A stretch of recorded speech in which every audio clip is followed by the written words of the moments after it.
Hey family, Dad here. Hope you're having a great day. On this video, I just want to share my dog Lexy's daycare disaster. Now, this all happened about a year ago. My son's already in college now, but he was scheduled to go on a college visit, football visit, recruiting visit at a local university here a year ago. It's about 20 minutes away from my house. It's a small school, and it was going to take about pretty much the full day, between 9 and 6 for the visit. I needed to find a daycare place for my dog Lexy. The usual place that we take her is about 10 miles away, and it's kind of out of the way. So logistically, it just didn't make sense to drop her off at the daycare that we usually take her to.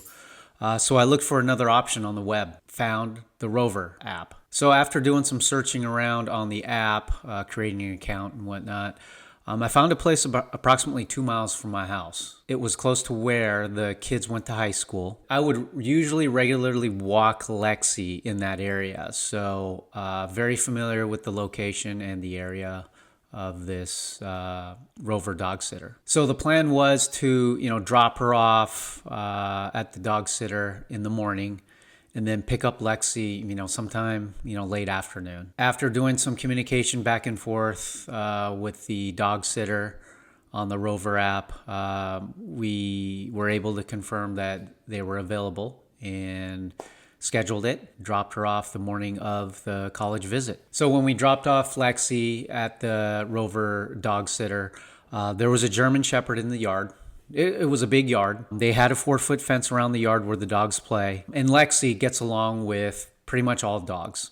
No issues with that. She usually plays with larger dogs, but she will play with smaller dogs at the dog park and at the doggy daycares. To this day, I haven't seen Lexy not get along with any dogs. So when I dropped her off, we hung out for a couple minutes, talked with the owner, the dog sitter, and, saw Lexy, play well with the German Shepherd. They got along. They were just kind of running around the yard, horseplaying, having fun. So after I dropped her off, Riley and I went off to the college for the visit. So the college visit was going well. And around 12:30, 1 o'clock, I received a voicemail and a text message. I did get several phone calls, but I couldn't answer them because we were in a meeting at the time during the calls. But when the meetings were done, I walked out in the hallway and listened to the voicemail.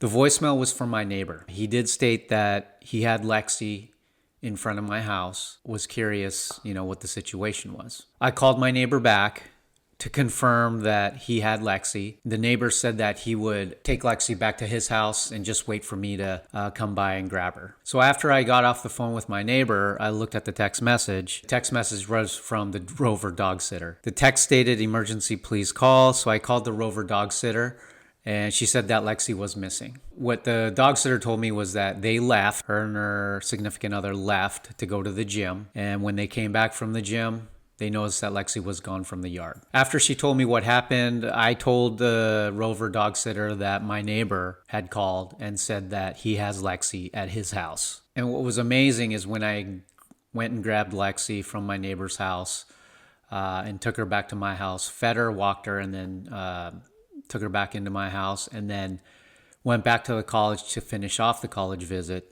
The only thing I could think of what happened was, Lexy, while being unattended, hopped over the fence, the 4-foot fence. She knows the area pretty well, and she's got a strong sense of smell and was able to walk back to the house.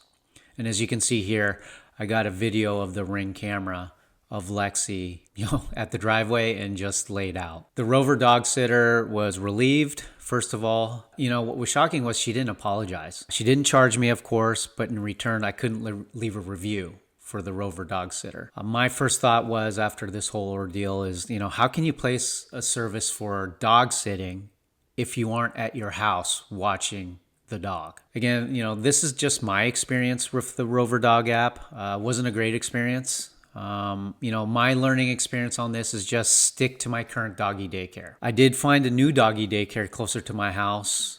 In fact, the owner used to work at the rescue where we adopted Lexy. In fact, she trained Lexy when she first arrived at the rescue from Mexico. So that was my experience. It was definitely a frustrating experience with the first time using the Rover Dog app. Definitely, for me, I won't use it again. Tell me your thoughts Any experiences with any of the dog sitting apps? Leave a comment below. Well, that's all I got. Stay safe, stay hot, positive, and be happy. Love you, Dad.